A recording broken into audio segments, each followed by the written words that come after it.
ரிதன்யா இவங்களோட இருப்புக்கு யார் காரணமா இருப்பா அப்படின்னு நீங்க நினைக்கிறீங்க? ஒன்று அவங்க ஹஸ்பண்ட், ஆறு அவங்க மாமனார் மாமியார், ஆறு அவங்க பேரண்ட்ஸ். இது எல்லாத்தையும் தாண்டி முக்கியமா ஒண்ணு இருக்கு.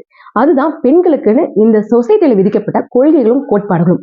ஃபார் எக்ஸாம்பிள், ஒரு பெண் அவங்க அம்மா வீட்டுல ஒரு வாரத்துக்கு மேல இருந்தா கூட, நீ ஏன் இன்னும் கிளம்பல, உன் ஹஸ்பண்ட் எங்க, எப்ப வருவாரு, நீ ஏன் இன்னும் இங்க இருக்க? இதே ஒரு ஆண் கிட்ட போய் அவங்க ஒய்ஃப் நல்லா இருக்காங்கன்னு கூட கேட்க மாட்டாங்க. ரெண்டாவது, ஒரு குடும்பம் நல்லா இருக்கணும்னா ஃபர்ஸ்ட் ஒரு பெண் ஒழுக்கமா இருக்கணும்னு சொல்ற இந்த சொசைட்டி, ஒரு குடும்பமா இருக்கிறக்கே ஆணோட ஒழுக்கம் தான் தேவை அப்படிங்கறத சொல்ல மறந்துடுது.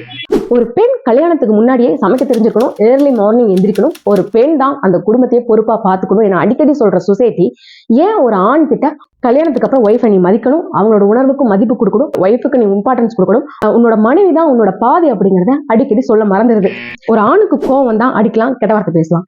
அதே ஆண் டிப்ரெஷன்ல இருந்தா ட்ரிங்க்ஸ், சிகரெட்ஸ், போதைப் பொருள் ஏகப்பட்ட ஆப்ஷன்ஸ் இந்த சொசைட்டி கொடுத்திருக்கு.